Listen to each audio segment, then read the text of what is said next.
पुन्हा एकदा मोठा अपघात झालेला आहे। जवळपास 12 लोकांना आपला जीव गमवावा लागला। सातत्याने या महामार्गावर अपघात होत आहेत, प्रयत्न होत आहेत रोखण्याचे, परंतु आपण कुठेही बघतो म्हणजे सातत्याने असे लोकांचे दुर्दैवी मृत्यू होत आहेत। आज सकाळीच ती दुर्दैवी बातमी आल्यानंतर मी ट्विटही सकाळी केलंय। समृद्धी मार्गावर सेफ्टी, सुरक्षितता ह्याचा विचारच केलेला दिसत नाही असं दिसतंय। आणि अनेक वेळा नवले ब्रिज जो माझ्या लोकसभा मतदारसंघात येतो तो संपूर्ण भाग, त्याच्यामध्ये अनेक वेळा नॅशनल हायवेची मदत घेऊन आम्ही बऱ्यापैकी एक्सपर्ट्सची मदत घेऊन नॅशनल हायवे आणि तिथले स्थानिक लोकांची मदत घेऊन एक टीम वर्क म्हणून आम्ही सगळ्यांनी तिथले आधीपेक्षा खूप कमी ऍक्सिडेंट झाले। हे जर नवले ब्रिजला आम्ही सुधारणा करू शकतो तर समृद्धी मार्गावर का होऊ शकत नाही? आणि सातत्याने सर्वसामान्य मायबाप जनतेची सरकारच्या हलगर्जीपणामुळे जी हत्या होते, मग ती नांदेडचं हॉस्पिटल असेल, समृद्धी मार्ग असेल, नाही तर संभाजीनगर मधलं ही हॉस्पिटल असेल, ठाण्याचं हॉस्पिटल असेल, तुम्ही बघताय काय परिस्थिती या ट्रिपल इंजिन सरकारची या खोके सरकारची परिस्थिती आहे। त्याचबरोबर आज जे पुण्याचे माजी पोलीस आयुक्त होते मीरा बोरवणकर यांनी एक पुस्तक आत्मचरित्र लिहिलेलं, त्याच्यामध्ये अजित पवारांचा उल्लेख केलेला आहे। पुण्यातील एक येरवडा परिसरात जे येरवडा कारागृहाची जी जागा आहे, पोलिसांची जागा आहे, ती जागा एका खासगी बिल्डरला देण्यासाठी दादांनी फोर्स केलेलं होतं असा उल्लेख स्वतः त्यांनी त्यांच्या पुस्तकात केलेला आहे। आणि अशा पद्धतीने म्हणजे दादांविरोधात आरोप प्रत्यारोप सुरू झालेले आहेत। ते कसं पाहता तुम्ही या सगळ्या विषयाकडे? खरं तर मी काय ते पुस्तक वाचलेलं नाही आणि मला असं स्पष्टीकरण कोण देऊ शकतं तर त्या मिसेस बोरवणकरच करू शकतात। तर मला वाटतं त्यांना विचारलं तर ते जास्ती संयुक्ती राहील। मी स्वतः पुस्तक वाचलेलं नाही, त्याच्यामुळे त्याच्यावर मी बोलणं योग्य होणार नाही। मीरा बोरवणकर यांचं एक वेगळंच इमेज आहे। त्यांनी अशा पद्धतीने त्यांच्या पुस्तकमध्ये दादांविषयी लिहिणं म्हणजे नाव न घेता फक्त दादा, पालकमंत्र्यांचा फोर्स होता असा उल्लेख आहे। म्हणजे किती तुम्हाला विश्वास आहे का मीरा बोरवणकर या अधिकारी ज्यांनी पुस्तक लिहिलेलं आहे, मला वाटतं त्यांना विचारलं तर जास्ती योग्य राहील ज्यांनी पुस्तक लिहिलंय त्यांनी। कारण का आरोप करणारे लेखक आहेत असं दिसतंय एकूण तुमच्या बोलण्यावर, कारण का मी पुस्तक वाचलेलं नाही, मी पुस्तक पाहिलेले नाही। त्याच्यामुळे जो कागद आपण पाहिलेलाच नाही किंवा पुस्तक पाहिलेलं नाही त्याच्यावर अभ्यास न करता कसं बोलणार? अधिकाऱ्यांनी असं पुस्तक लिहिलं त्यांच्यावर विश्वास तर ठेवता येईल का? पूर्ण कॉन्टेक्स्ट बघावं लागेल ना, त्याच्यामुळे आउट ऑफ कॉन्टेक्स्ट कसं बोलणार?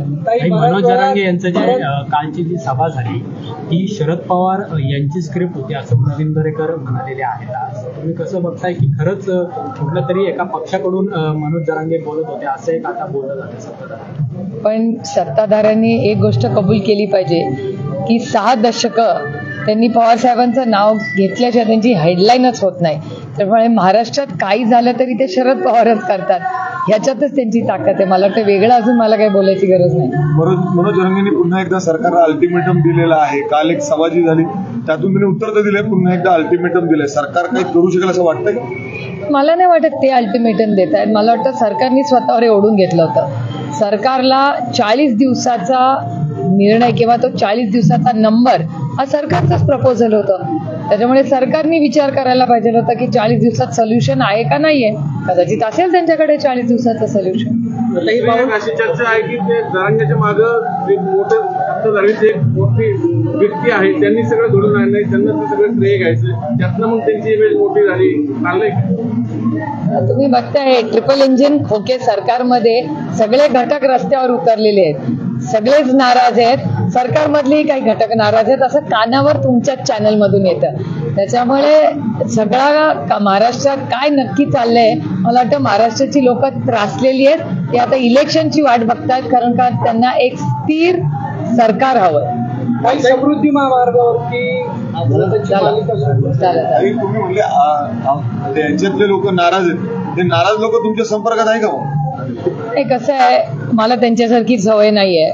मला बऱ्याच गोष्टी माझ्या पोटात ठेवता येतात आणि तेवढी प्रगल्भता जर या वयात आली नाही तर मग महोत्सव सुरू होतोय, तुम्ही स्वतः उद्घाटन करताय, 10 दिवस हा जल्लोष सुरू राहील. राजकारणात खूप आव्हान आहेत तुमच्यासमोर, कसं बघताय? मोत्साचं आव्हानांचा काय संबंध? नाही.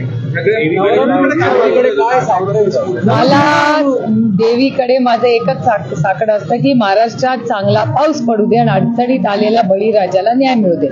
आज अतिशय सगळीच म्हणजे महाराष्ट्राची इकॉनॉमी असेल, नोकऱ्या असतील, महागाई असेल, म्हणजे बेरोजगारीचे नंबर कालच आलेले आहेत. खरं तर ते अतिशय वेदना देणारे आहे. त्यामुळे अर्थातच प्रशासन, ज्याला मी अनेक वेळा आधी म्हणले की महाराष्ट्राच्या ट्रिपल इंजिन सरकारमध्ये पॉलिसी पॅरालिसिस आहे.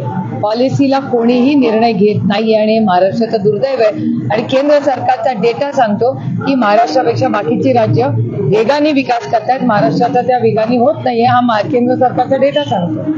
ते बावनकुळे सातत्याने तुमच्या मतदारसंघामध्ये येत आहेत. आता दादा सत्य त्यांच्यासोबत गेल्यानंतर त्यांचा आत्मविश्वास फारच वाढलेला दिसतोय. ते असं म्हणतात की अमेठीनंतर आता बारामती जिंकायचे, कारण आपल्यासाठी हा प्रतिष्ठेचा प्रश्न आहे. कोणत्याही परिस्थितीमध्ये आपल्याला बारामती जिंकायचं. प्रतिष्ठा नेमकी कोणासाठी? म्हणजे तुम्ही शरद पवारांच्या कन्या आहात म्हणून हा मतदारसंघ त्यांच्यासाठी महत्त्वाचा. एक तर मी राजकारणात प्रतिष्ठेसाठी आले नाही, मी राजकारणात सर्वसामान्य मायबाप जनतेची सेवा करण्यासाठी आले. ह्याच्यात प्रतिष्ठा कुठे आली? त्यांच्यासाठी प्रतिष्ठा असेल, माझ्यासाठी सेवा आहे. आणि मला असं वाटतं का लोकशाहीमध्ये विरोधात कोणीतरी लढणार ना, आणि लढलंच पाहिजे. त्यांच्यासाठी दडपशाही आहे, पण आमच्या मनात अजूनही लोकशाही आहे. पण तुम्हाला टार्गेट केलं जातं काही सातत्याने अशा पद्धतीने प्रदेश अध्यक्ष अख्खा महाराष्ट्र करून तुमच्याकडे प्रत्येक गावागावात जाऊन त्यांचे छोटे छोटे सभा आहे ते होत आहे. त्यांचं माझ्यावर विशेष प्रेम असेल, त्याच्यात गैर काय? तुम्हाला काय वाईट वाटतंय? तुमचे आधीचे सहकारी हसन मुश्रीफ असं म्हणतायत की अजितदादा सुप्रियाताईंच्या विरोधामध्ये प्रचार करतील. सुनेत्राताईंच्या नावाची सुद्धा चर्चा आहे की त्या मतदारसंघामध्ये भाजपकडून त्यांच्या नावाचा विचार केला जाऊ शकतो. जर सुनेत्रा पवारांना उमेदवारी दिली तर सुप्रियाताई त्यांच्या विरोधामध्ये लढणार का? किंवा जर अजितदादांनी तुमच्या विरोधामध्ये प्रचार केला तर दादांना तुम्ही त्याच भाषेमध्ये उत्तर द्या. बघा ना काय होतं. आता पाऊस पडला तर मी छत्री उघडणार का नाही, का मी रेनकोट घालणार? माझ्या याच्याकडे उत्तर नाहीये. त्याच्यामुळे जेव्हा होईल तेव्हा बघू. पण या निमित्ताने भाजप पवार फॅमिलीमध्येच पुन्हा एकदा द्वित करून 2 उमेदवार पवार फॅमिलीच्या समोर आणू पाहतोय. त्याला तुम्ही मी त्याच्याकडे बघत नाही हो, कारण का ह्या राज्यामध्ये बेरोजगारी आणि महागाईचे प्रश्न इतके वाढलेत. कोथिंबीर जी मोफत मिळायची भाजीवाल्याकडे गेलं तर ती 400 रुपयाची झाली आहे. आता त्याचा विचार करू का हे काय गॉसिप करू? मला गॉसिप करायला वेळ मिळत नाही, कारण का मतदारसंघाची फार कामं असतात, तो इंडियाची पण खूप कामं असतात आता. आणि प्लस इलेक्शन कमिशन आणि वकील आणि सुप्रीम कोर्ट तेही काम वाढले, त्यामुळे मला गॉसिप करायला फार कमी होते. मुंबईच्या अध्यक्षपदी राखी जाधव यांची नियुक्ती झालेली आहे. खरं तर नवाब मलिक हे मुंबईचे अध्यक्ष होते, पण अजूनही त्यांच्याकडून कोणताही रिस्पॉन्स आला नाही, म्हणून राखी जाधव यांना अध्यक्षपद केलं असं जयंत पाटील म्हणाले. त्यामुळे आता चर्चा असं आहे की नवाब मलिक हे अजित पवार गटामध्ये सहभागी झालेले आहेत. तुमचं काही बोलणं किंवा माझा नवाबबाईंवर एक दिवसाआड आठवड्यातून बोलणं होतंच. काही राजकीय मी त्यांच्याशी बाहेर आल्यापासून बोललेले नाही, कारण का ते मेडिकल बेलवर आहेत, त्यांना तब्येत ठीक करण्याची गरज आहे. आणि मी दरवेळी नवाबबाईंना भेटले, मी काय त्याचे फोटो फेसबुकवर टाकत नाहीत, कारण का पवार कुटुंब म्हणजे माझं नातं हे नवाबबाईंचं हे प्रेमाचं एका भाऊ बहिणीचं नातं आहे. त्याच्यामुळे प्रत्येक वेळेस त्यांना भेटल्यावर मला काही फेसबुकवर ते फोटो टाकायला लागत नाही. पण पक्ष म्हणून ते तुमच्या सोबत असणं महत्वाचं आहे. पक्ष म्हणून मी नवाबबाईंकडे बघतच नाही. एक खूप संघर्ष करून नवाबबाईंचं कुटुंब कुठेतरी आता सावरतंय. मला असं वाटतं राजकारण बाजूला ठेवून आता त्यांचं कुटुंब आणि त्यांची तब्येत ठीक होणं हे माझ्यासाठी वैयक्तिक जास्त महत्वाचं आहे. तुम्ही परवा असं म्हणालात की अदृश्य शक्ती आहे, त्याच्यावर बोलताना पडळकर असं म्हणतायत की सुप्रियाताईंनाच जवळचा चष्मा लागलेला आहे. अनेक वेळा पडळकर, मला चष्मा नाही, मला बायफोकल लागलाय, जवळ अनेक वेळा पडळकर असे वक्तव्य करण्याची काय? ते नाही मला माहिती. मी फॅक्च्युअल सांगते की मला जवळचा आणि लांबचा त्यातलाच हा सगळा एरोड्याचा प्रकार आहे का की मीरा बोरवणकरांनी आपल्या पुस्तकात केलं? मला असं वाटतं तुम्हाला मिसेस बोरवणकरांना हा प्रश्न विचारायला गेले तर उत्तर माझ्याकडे कसं असेल, त्यांनाच माहिती असेल. असे प्रकार घडलेले आहेत. मग प्रत्येकाचं जे काय असेल ते त्या पुस्तकातून स्पेसिफिक कळेल ना. स्पेसिफिक तुम्ही विचारलं तरच मी उत्तर देऊ शकते. आता वेग कशी उत्तर मी देणार? ताई, ललित पाटील आता जवळपास 10 दिवस झालेत त्याचं पलायन, मात्र पुणे पोलिसांच्या तो अजूनही हाती लागत नाहीये. अनेक हॉटेल असतील, सोसायटी असतील, इथले सीसीटीव्ही मात्र पोलिसांच्या हाती आहेत. पण ललित पाटील कुठे हा शोध घ्यायला पोलीस अपयशी ठरतात. गृह मंत्रालयाचं कम्प्लीट फेलियर आहे. मी गेले अनेक महिने सांगते की या राज्याचे गृहमंत्री हॅज कम्प्लिटली फेल्ड. त्यांचं अपयश आहे. अनेक किती म्हणजे जालन्याचीच घटना बघा ना, लांब कशाला जाता. जालन्यामध्ये ज्या अमानुष पद्धतीने महिलांवर हल्ला झाला, मुलांवर हल्ला झाला, आणि किती अजून तुम्हाला घटना सांगू मी ज्याच्यातून कंप्लीट आता आपण पुण्यातच आहोत म्हणून ती कोयता गँग आधी मी कधी ऐकलेली नाही. मी या भागाची लोकप्रतिनिधी म्हणून 15 वर्ष काम करते. हे कोयता गँग हे नवीन काहीतरी प्रश्न निघाले. हे गृहमंत्री झाले की क्राईम वाढतो असा डेटा सांगतो. मी परवा नागपूरलाही गेले होते, तिथेही मला नागपूरमधले पत्रकार सांगत होते की नागपूरमध्ये क्राईम वाढला. It is the crime capital of Maharashtra. हीच व्यक्ती जेव्हा गृहमंत्री होते तेव्हा महाराष्ट्रात क्राईम कसा वाढतो, नागपूरच कसं क्राईम कॅपिटल होतं, याचा कोणीतरी एक अभ्यास केला पाहिजे मला वाटतं. याला पाठबळ दिलं जातं, शक्यता नाकारता येत नाही. अनेक मंत्र्यांचं देखील नाव याच्यामध्ये घेतलं जाणार आहे. शिवसेनेच्या काय वाटतं याच्यामध्ये कसं असेल? तुम्ही बघा, या विषयावर एरवी सगळेच बोलणारे भारतीय जनता पक्ष किंवा माननीय मुख्यमंत्र्यांनी याचं उत्तर दिलं पाहिजे. कारण का माननीय मुख्यमंत्र्यांचं मंत्रालय हॅज फेल्ड हिम आणि त्यांचा आरोग्य मंत्री हॅज ऑल्सो फेल्ड हिम आणि आता एज्युकेशन मिनिस्टर पण.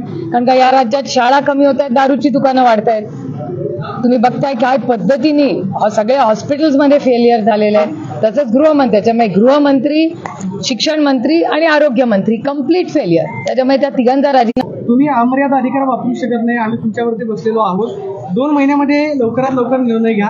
हे सरकार जाईल आणि परत एकदा दुसरे नवीन मुख्यमंत्री येतील अशी सुद्धा एक चर्चा आहे.